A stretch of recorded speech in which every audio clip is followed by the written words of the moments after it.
నక్సలైట్ల ఏరివేతలో అత్యంత కీలక పాత్ర పోషించిన గ్రే హౌండ్స్ విభాగాన్ని మూసివేయాలని కాంగ్రెస్ సర్కారు భావిస్తున్నదా? గ్రే హౌండ్స్ ఆధీనంలో ఉన్న 550 ఎకరాల భూములను అమ్మకానికి పెట్టాలని నిర్ణయించిందా అన్న ప్రశ్నలకు అవును అనే సమాధానమే వస్తుంది. 20,000 కోట్ల కోసం గ్రే హౌండ్స్ భూములను అమ్మాలని రేవంత్ ప్రభుత్వం నిర్ణయించినట్టు తెలుస్తోంది.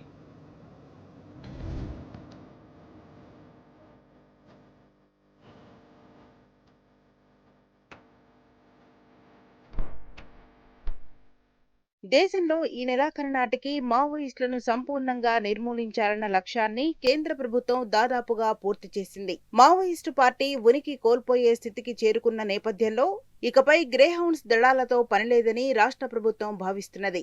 గ్రేహౌండ్స్ లో పనిచేస్తున్న వారిని పోలీస్ శాఖలోని ఇతర విభాగాల్లోకి బదిలీ చేయాలని, గ్రేహౌండ్స్ కు కేటాయించిన భూములను ఇతర అవసరాలకు వినియోగించాలని యోచిస్తున్నట్లు వార్తలొస్తున్నాయి. ఆ భూములను అమ్మేస్తూ ప్రభుత్వానికి భారీ మొత్తంలో నిధులు అందుబాటులోకి వస్తాయని భావిస్తున్న సర్కార్ ఆ మేరకు కార్యాచరణ సిద్ధం చేయాలని అధికారులను ఆదేశించినట్టు తెలిసింది.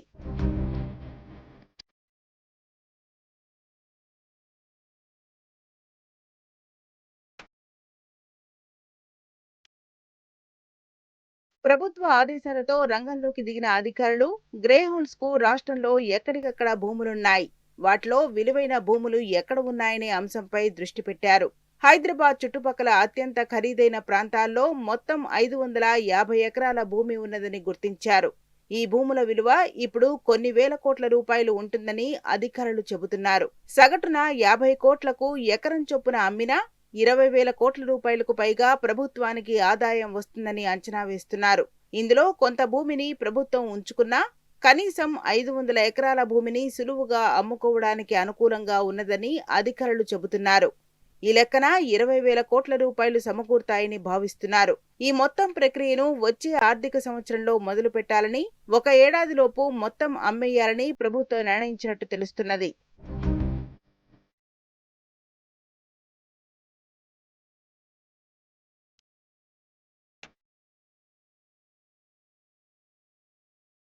గతంలో గ్రేహౌండ్స్ లో పనిచేసిన అధికారులు, సిబ్బంది మాత్రం గ్రేహౌండ్స్ ను పూర్తిగా మూసివేయొద్దని ప్రభుత్వానికి సూచిస్తున్నారు.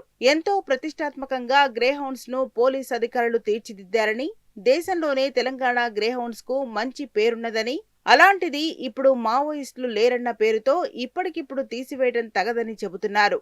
ఇదే గ్రేహౌండ్స్ మరో విధంగా వాడుకోవచ్చని, దీనిపై ప్రభుత్వ స్థాయిలో చర్చ జరగాలని భావిస్తున్నారు.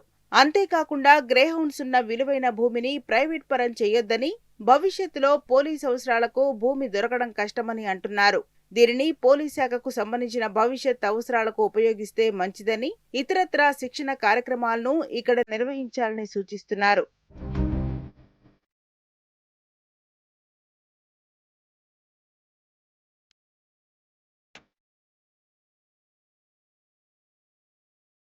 మావోయిస్టుల నిర్మూలన కార్యక్రమం దాదాపు విజయవంతమైన నేపథ్యంలో ఇంకా గ్రేహౌండ్స్ పని ఏమిటని పోలీస్ అధికారులను రాష్ట్ర ప్రభుత్వ పెద్దలు ప్రశ్నించినట్టు తెలిసింది.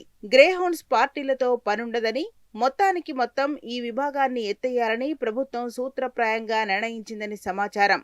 ఇప్పుడు సుమారు 1,200 మందికి పైగా ఉన్న సిబ్బందిని intelligence security wing, AR, civil తదితర విభాగాలకు పంపించి వేస్తున్నారు. చాలా మంది కానిస్టేబుళ్లను, ఇతర అధికారులను పోలీస్ శాఖలోని వివిధ విభాగాల నుంచి గ్రేహౌండ్స్ కు గతంలో పంపించారు.